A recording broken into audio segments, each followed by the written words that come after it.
संकट सबके जीवन में आते हैं, लेकिन जो कायर पुरुष होते हैं वे संकटों से घबरा करके पथ पर चलना बंद कर देते हैं। लेकिन जो महापुरुष होते हैं वे कभी संकटों से घबराते नहीं। वे संकटों से जूझते हैं और जूझ करके श्रम करके आगे बढ़ते हैं, बढ़ते जाते हैं और एक दिन मंजिल को प्राप्त कर लेते हैं। महापुरुषों का जीवन चरित्र पढ़िए, रामायण कहिए अथवा जैनों का पद्म पुराण कहिए, सीता के जीवन को देख लीजिए। क्या सोचा था जनकपुरी की राजकुमारी विदेही सीता ने कि अयोध्या के ज्येष्ठ पुत्र राम के साथ विवाह करके 14 वर्ष के लिए वनवास में जाना पड़ेगा और वनवास में भी शांति से अपने पति के साथ ना रह सकी। रावण उठा करके ले गया, जिसके नाम पर इतना बड़ा युद्ध हुआ। उसके बाद में भी जब राम सीता को लेकर के आए अयोध्या में, मात्र एक धोबी के कहने से वह गर्भवती सीता को बियावान जंगल में छोड़ दिया जाता है। क्या मालूम था जनकपुरी की उस विदेही को कि कभी ऐसा दिन भी आएगा कि लवकुश जैसे मोक्षगामी महापुरुष जिसके गर्भ में हो, वह जंगल में पति के लिए करुण विलाप करे, जहां पर शेरों की दहाड़ की आवाज, हाथियों के चिंगाड़ की आवाज, सर्पों के फुंकार की आवाज, ऐसे बियाबान जंगल में वह सीता विलाप कर रही थी। संयोग था कि धर्म भाई उसको लेने के लिए आ गया और फिर लवकुश का जन्म राजमहलों में और पालन पोषण राजमहलों में होता है राजकुमारों की तरह। और फिर जब लवकुश राम लक्ष्मण सबसे युद्ध करके मालूम चलता है कि सीता के ये पुत्र हैं और सबका आग्रह जब राम के ऊपर होता है कि श्री राम सीता को स्वीकार कीजिए क्योंकि सीता निर्दोष है, उस समय श्री राम सीता के लिए अग्नि परीक्षा की बात कह देते हैं।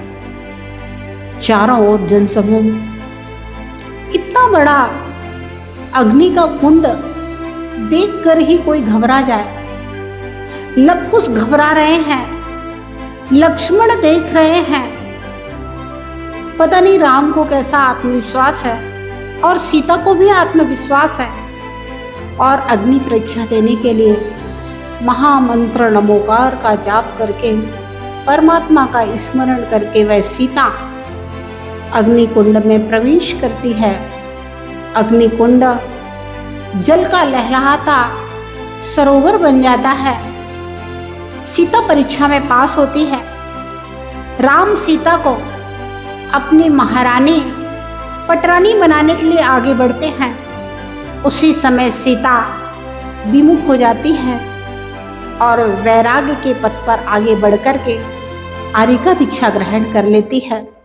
राम रोते हैं, बिलखते हैं, लेकिन सीता अपने मार्ग के प्रति दृढ़ से दृढ़तर थी और वह दीक्षा लेकर के त्याग और तपस्या के मार्ग को अपना लेती है।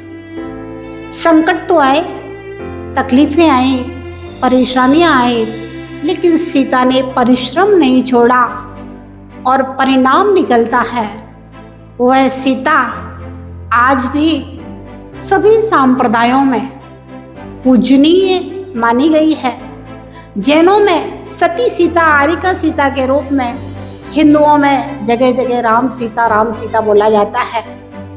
और राम ने भी मर्यादाओं को नहीं छोड़ा और मर्यादाओं का पालन करते हुए, चाहे पिता की आज्ञा हो, चाहे भ्रातृ प्रेम हो, चाहे पत्नी को लंका से लाने के लिए युद्ध हो, और फिर चाहे धोबी के कहने से अपने राज्य की मर्यादाओं का पालन करने के लिए सीता को जंगल में छोड़ना पड़ा हो, राम ने अपनी मर्यादाओं को नहीं छोड़ा, संकटों में भी धर्म का पालन किया।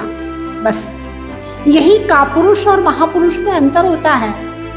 कापुरुष संकट आते ही धर्म को छोड़ देता है, लेकिन महापुरुष कैसे भी संकट आए लेकिन फिर भी धर्म को नहीं छोड़ते और निश्चित रूप से वे अग्नि में तप करके कुंदन हो जाते हैं, स्वर्ण की तरह निखर जाते हैं।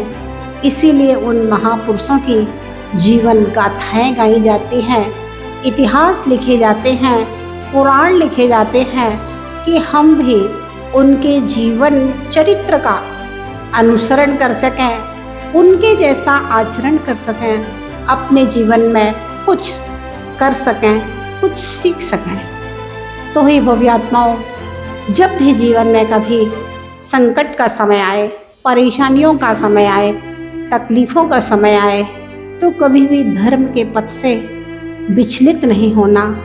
धर्म के पथ पर संकटों को झेलते हुए भी बढ़ते जाना, बढ़ते जाना, बढ़ते जाना। एक दिन मंजिल अवश्य मिलेगी।